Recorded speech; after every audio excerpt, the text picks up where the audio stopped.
Hello, എല്ലാവരും safe ആയിട്ട് set ആയിട്ടിരിക്കുന്നു വിശ്വസിക്കുന്നു. ഞാനിവിടെ സേഫ് ആയിട്ടിരിക്കുന്നു. അത്ര സേഫ് ആയിട്ടല്ല കേട്ടോ പക്ഷെ ഞാനിരിക്കുന്നത്.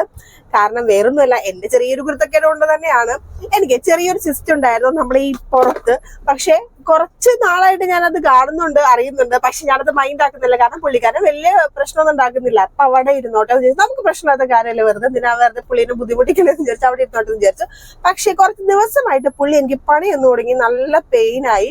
ആ സമയത്ത് നമ്മള് ഡോക്ടറെ പോയി കണ്ടു. അപ്പൊ അതായത് കീറിക്കളയണമെന്ന് പറഞ്ഞു. കീറിക്കളയണമെന്നല്ലേ, അതിന് കീറിക്കളയണമെന്ന് പറഞ്ഞു. ഇപ്പൊ നമ്മളത് എടുത്ത് കളഞ്ഞിട്ട് വരുന്ന വരവാണ് കേട്ടോ. പക്ഷെ എടുക്കുന്ന സമയത്ത് വലിയ പെയിനൊന്നും ഉണ്ടായിരുന്നില്ല. പക്ഷെ എടുത്ത് കഴിഞ്ഞപ്പോ അത്യാവശ്യം നല്ല വേദനയുണ്ട് കേട്ടോ. എന്റെ ഫേസ് ഒക്കെ കണ്ടിട്ട് നല്ല വേദനയുണ്ട്. അപ്പൊ നമ്മളെ തിരിച്ച് വീട്ടിലേക്ക് പോയിക്കൊണ്ടിരിക്കുകയാണ് കേട്ടോ. അപ്പോഴാണ് നമ്മൾ ഈ ന്യൂസിലൊക്കെ ഇപ്പൊ ഈ ചൈനയിൽ വരുന്ന ഒരു HMPV അങ്ങനെ എന്തോ അല്ല അതിന്റെ പേര്, HMPV അങ്ങനെ എന്താണ് വൈറസിന്റെ പേര്. ആ വൈറസിനെ കുറിച്ചുള്ള ന്യൂസ് കണ്ടത് കേട്ടോ. ശരിക്കും അത് കണ്ടപ്പോ എനിക്ക് പേടിച്ചു. കാരണം വേറെ ഒന്നുമല്ല, പണ്ട് നമ്മുടെ കൊറോണ വന്ന സമയമൊക്കെ ഞാൻ ഓർത്തു പോയിട്ടോ. എന്താ കാര്യം എന്ന് വെച്ചിട്ടുണ്ടെങ്കിലേ, പണ്ട് ഈ നമ്മുടെ കൊറോണ ചൈനയിൽ വന്ന സമയത്ത് എല്ലാവരും ന്യൂസിലൊക്കെയാണ് ആദ്യം ഇത് കണ്ടുകൊണ്ടിരുന്നത്. അവിടെ കുറെ പേര് മരിക്കുന്നു, ഒരു വൈറസ് വന്നിട്ട് കുറെ പേര് മരിക്കുന്നു, അങ്ങനെ കുറെ സ്ഥലത്ത് കൊണ്ട് എല്ലാവരും കൂടി ഒരുമിച്ച് കൊണ്ടിടുന്നു, അങ്ങനെ കുറെ ന്യൂസ് ഒക്കെ കണ്ടായിരുന്നു. പക്ഷെ നമ്മൾ അത്ര അതിനെ കുറിച്ച് ബോധം ചെയ്തിരുന്നില്ല. കാര്യം വേറെ ഏതോ രാജ്യത്ത് നടക്കുന്ന സംഭവമല്ലേ എന്ന് വിചാരിച്ചിട്ട്. പക്ഷെ നമ്മുടെ കേരളത്തിൽ അത് വന്ന സമയത്താണ് നമുക്ക് എല്ലാവർക്കും മനസ്സിലായത് അതിന്റെ ആഘാതം എന്താണെന്നുള്ളത്. അതിന്റെ ആഘാതം അനുഭവിച്ച പലരും ഇപ്പോ നമുക്കിടയിൽ തന്നെ ഉണ്ട്.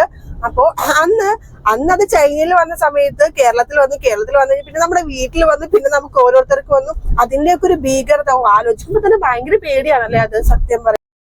അപ്പോഴേ അതിനെക്കുറിച്ച് ആധികാരികമായിട്ട് പറയാനുള്ള ഒരാൾ ഇവിടെ തന്നെ നമ്മുടെ മുമ്പിൽ തന്നെ ഉണ്ട് കേട്ടോ. കാരണം അതിന്റെ ഒരു ജീവിച്ചിരിക്കുന്ന രക്തസാക്ഷി എന്ന് തന്നെ വേണമെങ്കിൽ പറയാം. സാറിന് എന്താണ് ഇതിനെ കുറിച്ച് പറയാനുള്ളത്? കോവിഡിനെ കുറിച്ച് വളരെ നന്നായിരുന്നു, മനോഹരമായിരുന്നു. ആണല്ലേ? എങ്കിൽ ആ ഒരു സ്റ്റോറി ഒന്ന് ഇവരോട് പങ്കുവെക്കാവോ? പറയുമ്പോ തമാശയാണ്. കോവിഡ് ഇങ്ങനെ അതിന്റെ പീക്ക് ലെവലിൽ നിൽക്കുന്ന ടൈമിലാണ് നമുക്കൊക്കെ കോവിഡ് വരുന്നത്.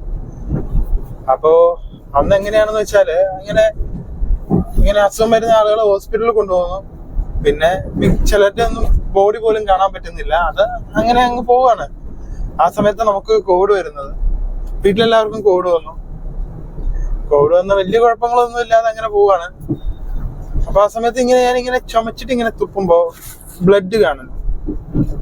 അപ്പൊ അങ്ങനെ നമ്മൾ ഹെൽത്തിൽ വിളിച്ചു. അപ്പോഴാണ് അവർ പറഞ്ഞത് ഒരു ടെസ്റ്റ് ചെയ്ത് നോക്കാം, ജസ്റ്റ് ഒന്ന് ഹോസ്പിറ്റലിൽ പോയി ടെസ്റ്റ് ചെയ്യാന്ന് പറഞ്ഞിട്ട് ആംബുലൻസ് വിടുന്നു. ആംബുലൻസിൽ കയറി ഹോസ്പിറ്റലിൽ പോകുന്നു. ഹോസ്പിറ്റലിൽ പോയി ടെസ്റ്റ് ചെയ്യുമ്പോൾ ന്യൂമോണിയയാണ് എന്നവർ പറഞ്ഞു. അങ്ങനെ ഹോസ്പിറ്റലിൽ അഡ്മിറ്റ് ആക്കുന്നു. അവിടുത്തെ ആ ഒരു അനുഭവം എന്ന് പറയുന്നത് നമുക്ക് വിവരിക്കാൻ പറ്റില്ല. കാരണം ഹോസ്പിറ്റലിൽ ICUലാണ് അഡ്മിറ്റ് ചെയ്യുന്നത്. നമ്മൾ രണ്ടുതരം ആളുകളെ കാണുള്ളൂ. ഒന്ന് രോഗികള്, നമ്മളെ പോലെ അല്ലെങ്കിൽ നമ്മളെക്കാളും അവസരമായിട്ടുള്ള രോഗികള്. പിന്നെ വേറൊരു കൂട്ടം എന്ന് പറയുന്നത് ഈ PPE കിറ്റും ധരിച്ചു വരുന്ന ഡോക്ടർമാർ അല്ലെങ്കിൽ നേഴ്സുമാര്. നമുക്ക് തിരിച്ചു പോകാൻ പറ്റുമോ, വീട്ടിലുള്ളവരെ കാണാൻ പറ്റുമോ എന്നൊക്കെയുള്ള പേടിയാണ്. കാരണം അവിടുത്തെ കണ്ടീഷൻ അങ്ങനെയാണ്. ഓരോരുത്തരും മരിക്കുന്നു, അവരെ കൊണ്ടുപോകുന്നു. നമുക്ക് പറഞ്ഞറിയിക്കാൻ പറ്റില്ല. എങ്ങനെയെങ്കിലും ഒന്ന് ഇവിടുന്ന് രക്ഷപ്പെട്ട് പോകണം എന്നുള്ളൊരു ചിന്തയായിരിക്കും നമ്മുടെ മനസ്സിലുണ്ടാവുക. അങ്ങനെ അവിടുത്തെ കുറെ ദിവസങ്ങൾ അവിടെ അങ്ങനെ ചെലവഴിച്ചു. വീട്ടില് നമ്മുടെ കയ്യില് ഒന്നുമില്ല, ഫോണില്ല. വീട്ടിലൊന്നും വിളിച്ചു ചോദിക്കാൻ പറ്റില്ല. കാരണം വീട്ടിലെല്ലാവർക്കും കോവിഡ് ആയിട്ടിരിക്കുകയാണ്. വീട്ടിലൊന്നും വിളിച്ച് അവരുടെ വിവരങ്ങൾ അറിയാൻ പറ്റില്ല.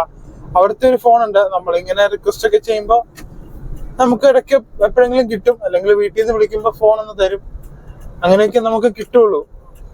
അപ്പൊ ആ സമയങ്ങളിൽ നമ്മൾ വിവരങ്ങൾ അറിയണം, നമ്മുടെ വിവരങ്ങൾ അവരറിയണം. അങ്ങനെ കുറെ ദിവസം എങ്ങനെയെങ്കിലും ഒന്ന് വീട്ടിൽ പോകണം എന്നുള്ളൊരു ചിന്തയിലായിരുന്നു. അപ്പൊ എനിക്കറിയാം എന്റെ ഹെൽത്ത് അത്ര ഓക്കെ ആയിട്ടില്ല. പക്ഷെ എനിക്ക് അവിടെ കണ്ടിന്യൂ ചെയ്യാൻ ഭയങ്കര പേടി ബുദ്ധിമുട്ടൊക്കെയാണ്. അപ്പൊ അങ്ങനെ ഞാൻ എന്താ പറയാ, എന്നോട് ചോദിക്കുമ്പോ എങ്ങനെയുണ്ട് എന്ന് പറയുമ്പോൾ എനിക്ക് കുഴപ്പമൊന്നുമില്ല, ഓക്കെയാണ്, കുഴപ്പമില്ല, കുറവുണ്ടെന്ന് പറയും. കാരണം എനിക്ക് വീട്ടിൽ പോകണം, വീട്ടിൽ പോയാൽ മതി. കാരണം എന്റെ മനസ്സിലെ പേടി എന്താന്ന് വെച്ച് കഴിഞ്ഞാല്, എനിക്കിനി അവരെ കാണാൻ പറ്റുമോ, ഇവിടെ ഞാൻ വന്നിട്ട് എനിക്ക് തിരിച്ചു പോകാൻ പറ്റുമോ. അതുകൊണ്ട് എനിക്ക് എത്രയും പെട്ടെന്ന് വീട്ടിൽ ചെല്ലണം.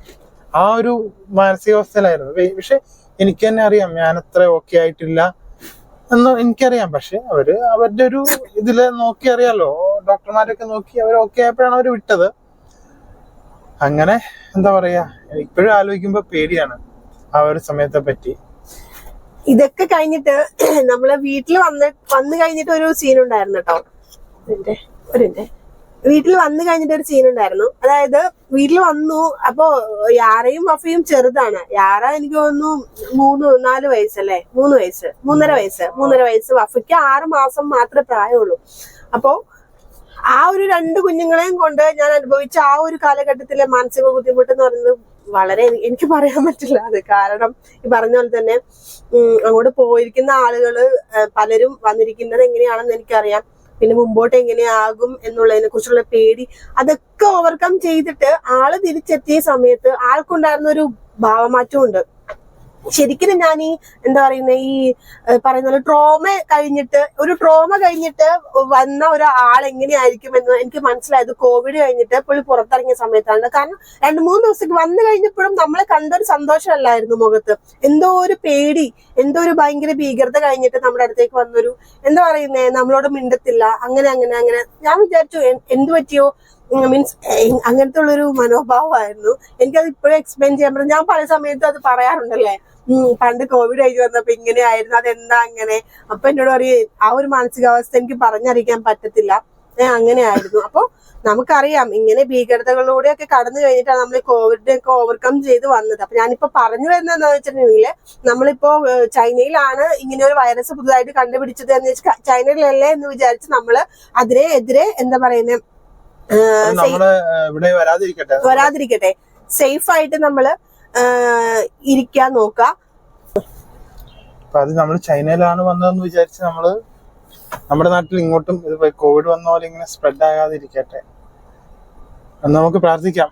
അപ്പൊ എല്ലാവരും ഏതെങ്കിലും സാഹചര്യത്തില് നമ്മള് ഇങ്ങനെ സ്പ്രെഡ് ആകുന്നു എന്ന് വിചാരിച്ചു നമ്മൾ മാക്സിമം പ്രിവെൻഷൻ എടുക്കണം. നമ്മൾ അന്ന് മാസ്ക് യൂസ് ചെയ്ത പോലെ, സാനിറ്റൈസർ യൂസ് ചെയ്ത പോലെ നമ്മൾ മാക്സിമം, അതായത് ഇപ്പോൾ എനിക്ക് തോന്നുന്നു പണ്ട് ഈ കോവിഡ് വന്ന സമയത്ത്, കോവിഡ് വന്നതിന് ശേഷം പലരുടെ ഒരു ഇമ്മ്യൂണിറ്റി പവർ ഒക്കെ ഒത്തിരി കുറഞ്ഞിട്ടുണ്ട്.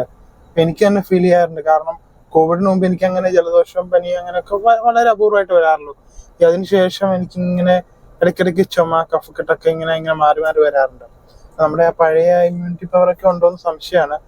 അപ്പോൾ നമ്മള് ശ്രദ്ധിക്കുക, ഈ ഒരു അസുഖമൊക്കെ സ്പ്രെഡ് ആകുമെന്ന് നമുക്കറിയില്ല. ആകുവാണെങ്കിൽ തന്നെ നമ്മള് ആകാതിരിക്കട്ടെ. ഇൻ കേസ് ഇത് സ്പ്രെഡ് ആകുവാണെങ്കിൽ നമ്മൾ ശ്രദ്ധിക്കുക, നമ്മൾ മാക്സിമം പ്രിവെൻഷൻ എടുക്കുക, മാസ്ക് എടുക്കുക, ഒരു റിസ്ക് എടുക്കാൻ ശ്രമിക്കരുത്. കാരണം അതിന്റെ ഭീകരത അത്രത്തോളമാണ്. കാരണം അത് അനുഭവിച്ച വ്യക്തിയാണ് പറയുന്നത്. അതിന്റെ ഭീകരത അത്രത്തോളമാണ്. കോവിഡ് വന്നപ്പോൾ ഉള്ള ഭീകരത അത്രത്തോളമാണ്. അപ്പൊ നമുക്ക് എല്ലാവർക്കും സേഫ് ആയിട്ട് സെറ്റ് ആയിട്ട് എന്താ ഈ വന്നതിനെ നേരിട്ടതുപോലെ തന്നെ ഇനി വരാനുള്ള പലതിനെയും വരാതിരിക്കട്ടെ. ഇനി വന്നു കഴിഞ്ഞാൽ നമുക്ക് അതിനെയും നേരിടാം എന്ന് എന്താ പറയുന്നേ, അത്രയൊക്കെ തന്നെ ഞാൻ പറഞ്ഞത് നിങ്ങൾക്ക് മനസ്സിലാക്കണം. അപ്പൊ എല്ലാവരും സൂക്ഷിച്ച് സുരക്ഷിതമായിട്ടിരിക്കുക. പോയ കാര്യങ്ങൾ തിരിച്ച് ചെയ്തിട്ട് വീട്ടിൽ വരുമ്പോഴും നിങ്ങൾ സുരക്ഷിതരാണെന്ന് നിങ്ങൾ തന്നെ ഉറപ്പുവരുത്തുക. ഓക്കെ. അപ്പൊ ഇനി കോവിഡ് നമ്മൾ ആദ്യം കോവിഡ് വന്ന സമയത്ത് നമ്മളെ ശ്രദ്ധിച്ചതുപോലെ കുറച്ചിങ്ങ് വന്നു കഴിഞ്ഞപ്പോ പലരും എന്താ പറയാ കുറച്ചുകൂടെ ലാഘവത്തോടെ കണ്ടു. അപ്പൊ അതുപോലെ നമ്മൾ ചെയ്യാതിരിക്കുക. കാരണം നമ്മള് ശ്രദ്ധിക്കുക, നമുക്ക് വേണ്ടി തന്നെ അപ്പോ ഇത്രയൊക്കെ പറയാനുള്ളൂ. പിന്നെ ഇതിന്റെ ഇടയില് നമ്മൾ അടുത്തൊരു Q&A വീഡിയോ പ്ലാൻ ചെയ്യുന്നുണ്ട്. അപ്പോ എന്തെങ്കിലും ക്വസ്റ്റ്യൻസ് നമ്മളോട് ചോദിക്കാനുണ്ടെങ്കിൽ ഈ വീഡിയോയുടെ താഴെ ഒന്ന് കമന്റ് ചെയ്തോളൂ കേട്ടോ. അപ്പൊ എല്ലാവരും സേഫ് ആയിട്ട് സെറ്റ് ആയിട്ടിരിക്കുക. അപ്പൊ ഓക്കെ, ബൈ. അടുത്തൊരു വീഡിയോ ആയിട്ട് വരാം.